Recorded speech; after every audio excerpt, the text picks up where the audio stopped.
citoyens du secteur délimité par les rues Royal, Saint-Louis, Laurier et Champlain.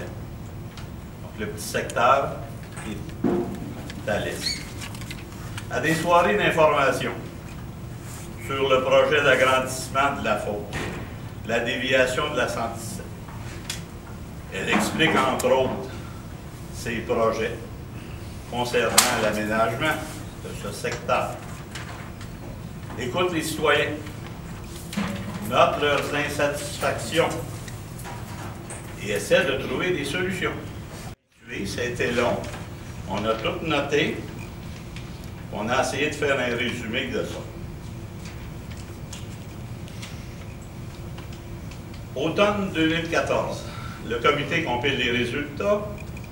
Sondage, les citoyens sont invités à prendre connaissance des résultats lors d'une soirée d'information qui a eu lieu ici à l'école.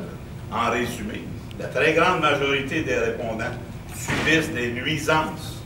La très grande majorité subissent des nuisances.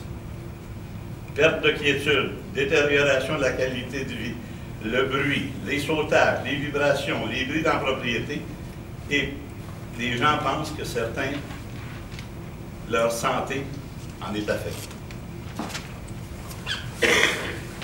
Des citoyens résidant sur les rues Laval et La Salle, donc nos voisins, regardent aller le comité, ils se font inviter à la divulgation des résultats. Ensemble, il est décidé de former un comité provisoire de citoyens demeurant au sud de la voie ferrée. Il y a une raison pour ça, ça s'en vient. Entre-temps, la direction de la santé publique a rendu public les résultats de son sondage réalisé au cours de l'année 2014. Les résultats pour tout le secteur au sud de la voie ferrée étaient très semblables aux résultats du sondage du quartier S. Copier-coller pour poser des questions, faire des représentations auprès de la Linière, la ville, du comité de suivi, des ministères, du gouvernement et un peu partout. Il faut aussi se préparer en fonction du BAP qui aura lieu au cours de l'année qui s'en vient. L'étude du BAP portera sur l'agrandissement de la fosse et la déviation de la route. Il faut aussi s'occuper de la situation actuelle.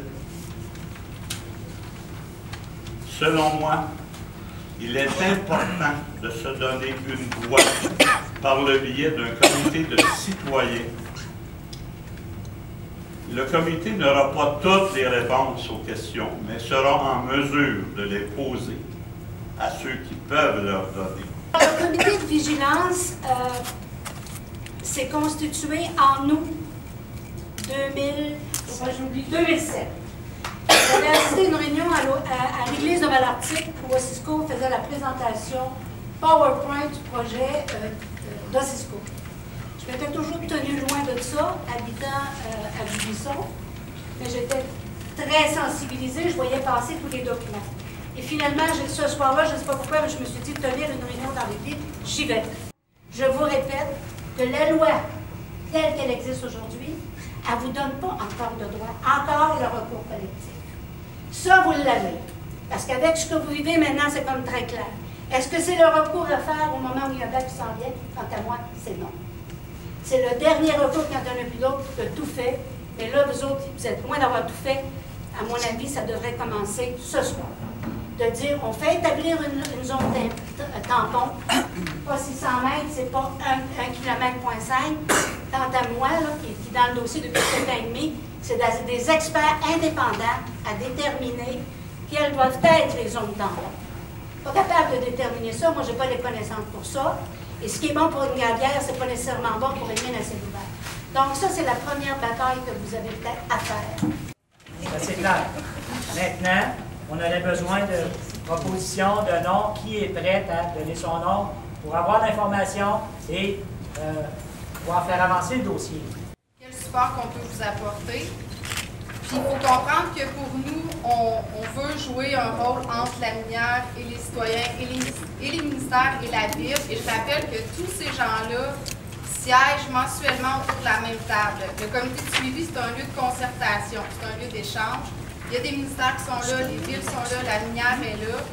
Donc, c'est une bonne porte d'entrée pour vous faire entendre, pour qu'on puisse apporter vos revendications, vos demandes. Puis, pour nous, c'est facilitant. C'est sûr que savoir ce que la mine pense, ils ont des employés payés pour nous dire ce qu'ils pensent, ça va. Quand on arrive du côté citoyen, c'est difficile d'aller cogner à chaque porte pour savoir ce que chaque citoyen pense, puis récolter tout ça. Quand vous vous mobilisez, vous vous rassemblez, c'est facilitant. Vous négociez entre vous. Merci.